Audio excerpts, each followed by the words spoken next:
roobku markuu soo da'o ee webiyadu dareeraan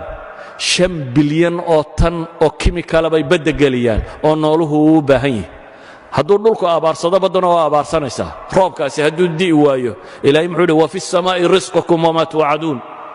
cirkaasay jirtaa baa ilaahay yidhi arsaaqdiinna iyo waxa laydin yabohay dhammaantii roob hadduu di'i waayo kalluunkuna wuu dhammaanayaa badda waxa ku jiraana waa dhammaanayaan waayo mineralskay dhulka ka helayeen oo dhan heli maayaan bale oxygen ku filan heli maayaan waayo roobka badda hela waxyaabaha uu badda geliya waxaa ka mid ah oxygenka saa daraaddeed kalluunka laftiisaa abaarsanaya hadduu roob heli waayo noloshan sidan u dhisan ee ilaahay subxaana wa tacaala saatan u sameeyey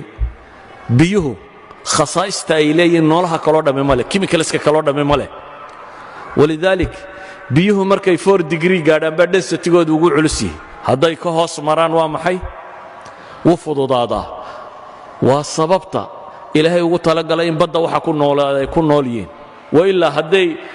0 degree markay sii gaadhaba hadduu densitigu sii cuslaanayo barafku hoostuu mari lahaa iminka barafku dushuu sabeeya hoostana biyaha sabeeya haddii biyuhu ay la mid noqon lahayn materialka kale markay sii qaboobaanba densitigu culaysku sii badan lahaa oo biyuhu ay barafku hoosta maro noolahoo dhammo dhiman lahaa ilaahay markuu uu kala bedelay baddaa waa la dhanaaniyey lowlaa aanay dhanaan ahayn dunida qudhumuun baa loogu dhiman lahaa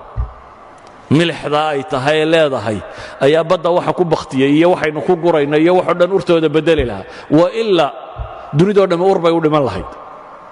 hadday biyaha baddu macaan yihiin waxaynu isleenahay hadday baddu inoo macaanaato mala biyaad ka dhergi lahayd baad isleedahay maad noolaateen yacni noloshan sida ilaahay u dhiga ay u taallo hadday bad tahay iyo hadday barri tahay hadday xayawaan tahay hadday miqdaarka biyo ee cirka ka soo da'aya tahay hadday temperature tahay hadday yacni dhulku waxay dhahdaan ilaa 100 degree buu temperaturekiisu kala sarreeyaa marka loo eego equatorialkiisa iyo maxay iyo north polkiisa haddaanay sidaa ahaan lahayn bay leeyihin nolosha ma jirteen wax kastoo innaga aynu isleenay malaa sida kalea ku fiicnaan lahaa scientifically waxay leeyihin hadday sida kale ahaan lahayd noloshu ma jirteen taa macnaheedu ayuha alikhwa waxa weeyaan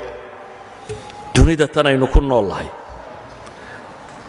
waa halkaa uu ninka saynisyahankay ka leeyahay waa tailor made for man buu yidhi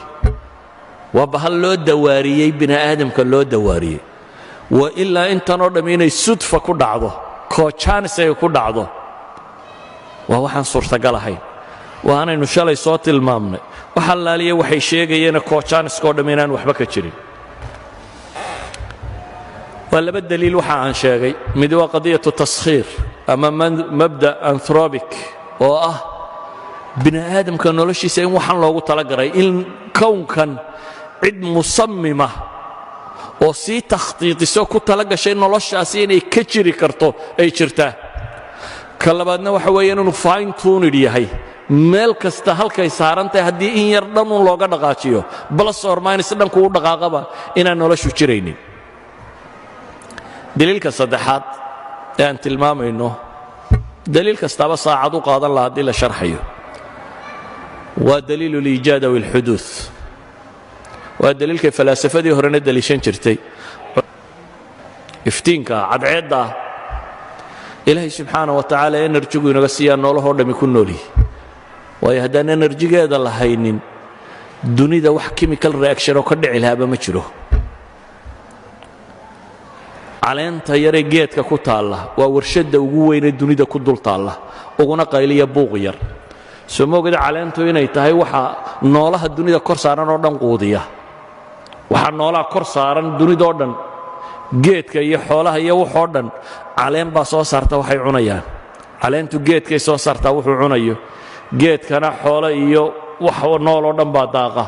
waxaan noolna waa isa sii cunaan waxa laaliya waxa kownkanaynu saarannay saaran maanta dhulkaynu saarannay saaran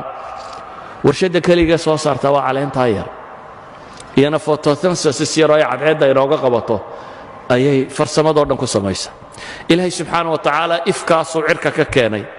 inta gaama raysiya waxaa rayse caafimaadka waxyeelo oo dhan